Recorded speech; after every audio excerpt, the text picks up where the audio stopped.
Yo, what's up mga kaibigan? Nalina tayo magkwentuhan. Bigyan din natin ng pansin si James Harden. Isa nga siyang future Hall of Famer, parte ng 75 greatest players of all time, 11-time All-Star, multi-time scoring and assist leader sa NBA and former league MVP. Ang kulang na lang nga sa kanyang legasiya ay ang magkampiyon. Ganun pa man ay ginagawa niya nga ang lahat ng kanyang makakaya upang makamtan ito.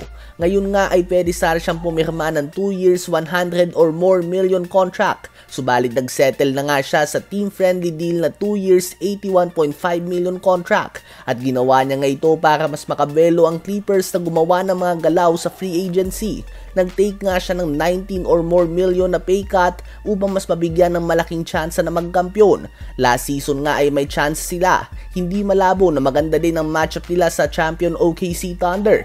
Tandaan na umabot sa Game 7 ang kanilang series kontra sa Denver Nuggets and who knows kung umabante nga sila sa second round kung hindi naka-game winner si Aaron Gordon.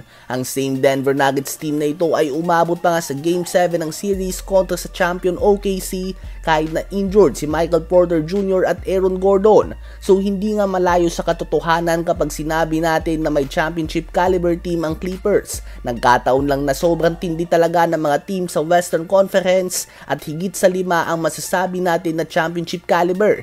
Noon sa Sixers ay nag-take din nga si James Harden ng 15 million pay cut. So all in all ay nagsakripisyo na nga siya ng mahigit 30 million para sa mas mabigyan ng tsansa na magkampiyon.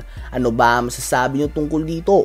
Ngayon ay tumungo naman tayo kay Ben Simmons. Ang former number 1 pick ay nananatiling free agent at wala pa din itong team ngayon. Mababa nga ang interest ng mga team sa mga player na walang shooting at hindi kaya mag-dominate sa loob ng pinta. Noon nga ay tinagurian si Ben Simmons bilang next LeBron James dahil mas malaki pa nga siya kay LeBron, subalit may kakayahan siya na maging point forward tulad nito. At ide-develop na lang nga ang kanyang shooting at 100% ng superstar na ito. Andun na nga mga sangkap sa kanya. Ganun pa man ay hindi niya nga ito na-develop at nagkasunod-sunod pa ang kanyang mga injury.